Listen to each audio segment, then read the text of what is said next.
Welcome to வேதிகை. கொஞ்சம் நம்மளுக்கெல்லாம் இன்றைக்கி மனசு கஷ்டம் இருக்குது. ஏன்னா காஷ்மீர் பிரச்சனை நினச்சி கொஞ்சம் கலங்கின்னு தான் இருக்கும். ஆனால் அதுக்கு பதிலடி கொடுக்க தயாராகிட்டார் நம்ம மோடி ஐயா. சரியா? ஆனால் பாருங்கோ, எவ்வளோ ஒரு அறிவியல் முன்னேற்றத்தில் புதுசாக புது புது பொலிவுடன் ஒவ்வொருவரும் வாழ்க்கையில் முன்னேற துடிச்சுன்னு இருக்கா எல்லாரும். இந்த மாதிரி பூமி மாதிரி இன்னொரு கிரகத்தை அங்கே கண்டுபிடிக்கிறான் வானத்தில். இந்த மாதிரிலாம் போயின்னு இருக்கிறபோது ரொம்ப மட்டமாக மத காழ்ப்பு ஏன் வருது? தேவையில்லாத அந்த மத காழ்ப்பு. உயிர்களை படைச்சவன் ஆண்டவன்.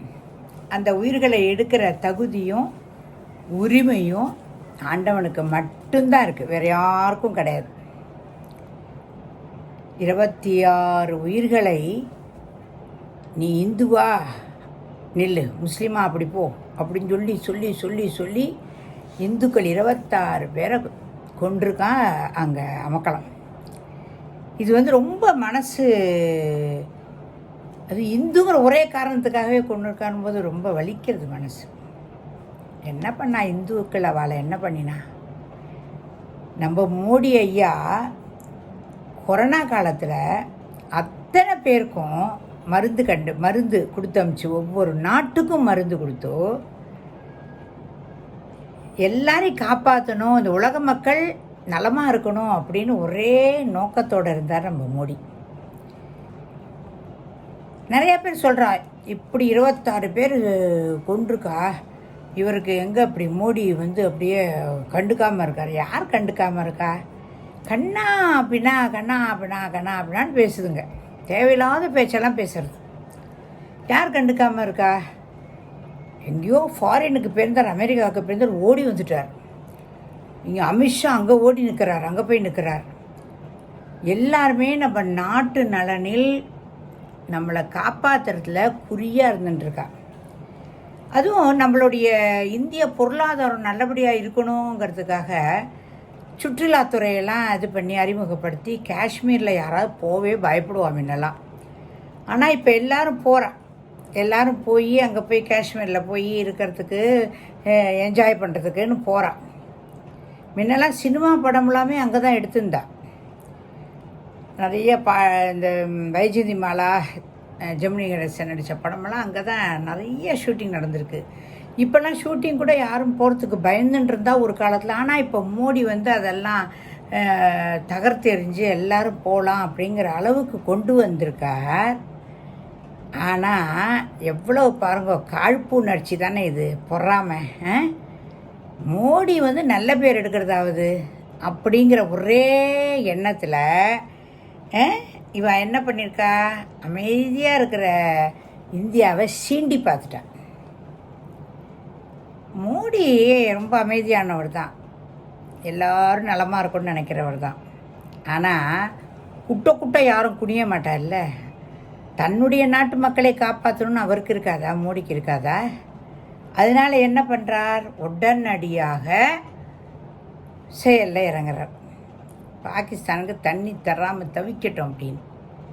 உள்ளுக்குள்ளே ஒரு மனசு அவருக்குமே இருக்கும், ஐயோ அங்கே ஜனங்கள்லாம் இருக்குமே, என்ன பண்ணுமோ அந்த மனசும் இருக்கத்தான் இருக்கும். ஆனால் இப்படியே போயிட்டு இருந்தால் சரிப்பட்டு வராதுன்னு துணிஞ்சு அடிக்கிறார்.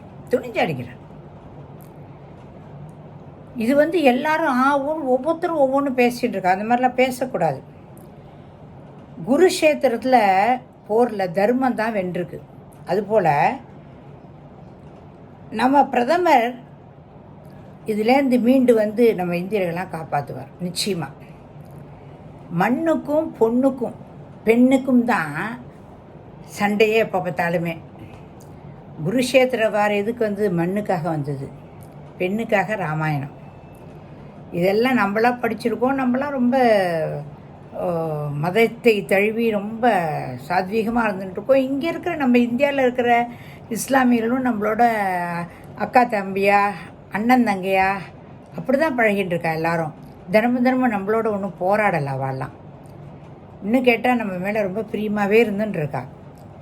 ஆனால் இந்த பாகிஸ்தானில் மட்டும் அவளுக்கு என்ன அப்படி தீவிரவாதிகளுக்கு என்ன நம்ம இந்துக்களை கண்டா என்ன ஆத்திரம்னு தெரியல. ரொம்ப தப்பு பண்ணுறாரு. அந்த தீவிரவாதிகள்லாம் ரொம்ப தப்பு பண்ணுறாங்க. சரியா?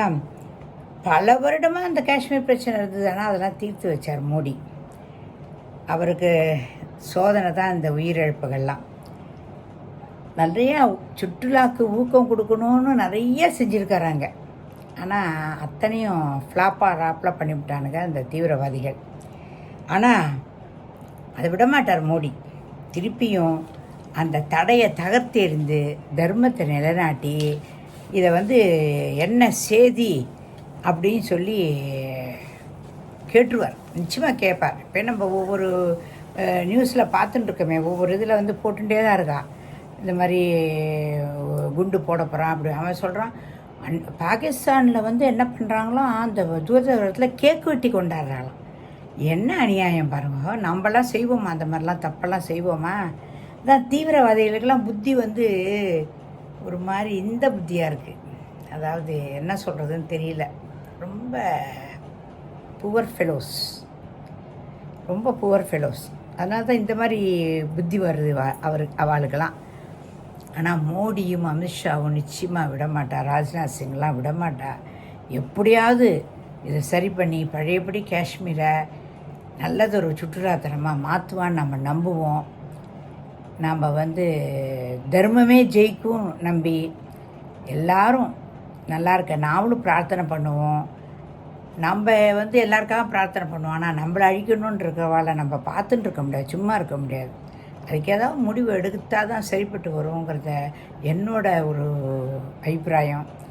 ஸோ எல்லோரும் வேண்டிப்போம், அவளுக்கெல்லாம் நல்ல புத்தி கொடுக்கட்டும், தீவிரவாதிகளுக்கெல்லாம் நல்ல புத்தி கொடுக்கட்டும் அப்படி நம்ம வேண்டிண்டு நாடு நலம் பெற நம்ம வாழ்வாங்கு வாழவும் பிறரையும் வாழ வைக்கவும் நமக்கு இறைவன் நல்ல ஒரு பலத்தை கொடுக்கணும்னு வேண்டிண்டு விடைபெறுகிறேன். நன்றி, வணக்கம், பாய்.